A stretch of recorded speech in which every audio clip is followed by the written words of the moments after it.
Hello guys, what's up? Ron here and welcome back to my channel. Good morning. God bless us all. Thank you Lord. Thank you. Ah, pinagpalang araw na to. Bakit ko nasabing pinagpala? Yes, this is a great day. This is a great day for the wise man. Ang wise man, they understand that all things are come from God. God create the world. God create the universe. And God provide all your needs. Okay? And God tawag doon. God presence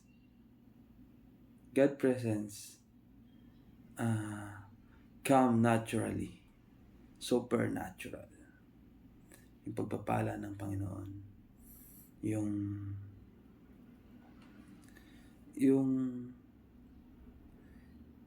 God work, okay? God work in a natural way.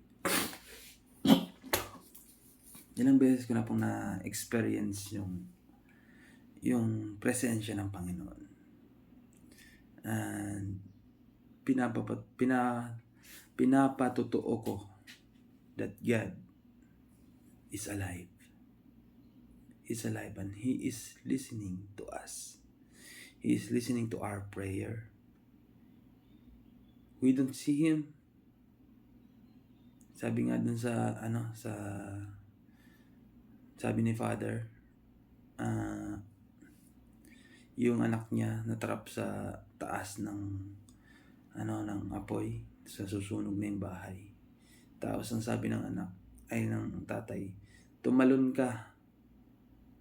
Sabi ng anak, hindi kita nakikita.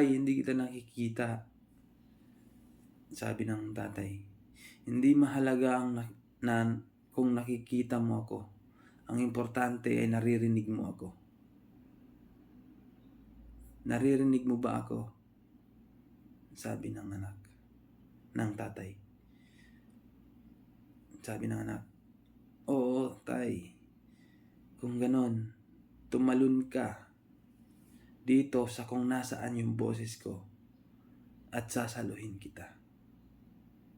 Hindi importante kung nakikita mo ako o hindi. Ang importante ay naririnig mo ako. At tumalon yung bata sa kung nasaan yung boses na naririnig niya. And he saved the life of his child. Diba? Napakaganda ng story. Sobrang ganda ng story na makinig ka lang sa Panginoon at ika'y maliligtas. Lord, kung merong boses kang naririnig inside your head and it's telling you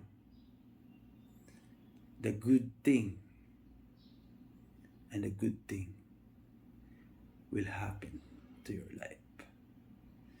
So, kahit nagkasala ka man ng malaki, ang Diyos ay ang Diyos ng pagpapatawad. Hindi Diyos ng pagpaparusa.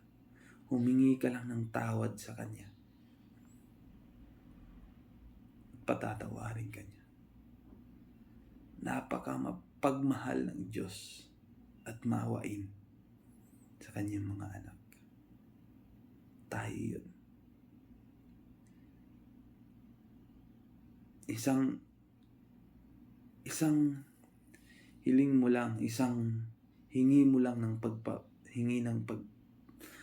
pagpatawad at pagpapatawad sa mga nagkasala sa iyo. Ika'y pagpapalain ng Panginoon. So, nakwento ko sa inyo kahapon yung nangyari about sa yesterday. And namingi din ako talaga ng tawad. Nagsorry ako. Kasi I know it's a test, and I know it's a test. It's a trial that I need to pass. Pero hindi ako nakinig. At nangyari pa rin yung Pero humingi ako ng tawad sa kanya. At kagabi, ito yung mga nabasa ko. Kagabi, alas 10:50, Proverbs 10:11, verse 23. It is a sport to a fool to do mischief, but a man of understanding hath wisdom. The fear of the wicked, it shall come upon him, but the desire of the righteous shall be granted. Ang ganda ng sinabi, at ito kagad yung una kong nabasa. It is a sport to a fool to do mischief, but a man of understanding hath wisdom. Kung naunawaan mo but a man of understanding, kung naunawaan mo yung mga bagay-bagay, and then you will have a wisdom. Yung understanding, napaka-importante po na naiintindihan natin yung mga nangyayari. Kagaya siguro sa akin, naiintindihan ko siya, and it's a trial,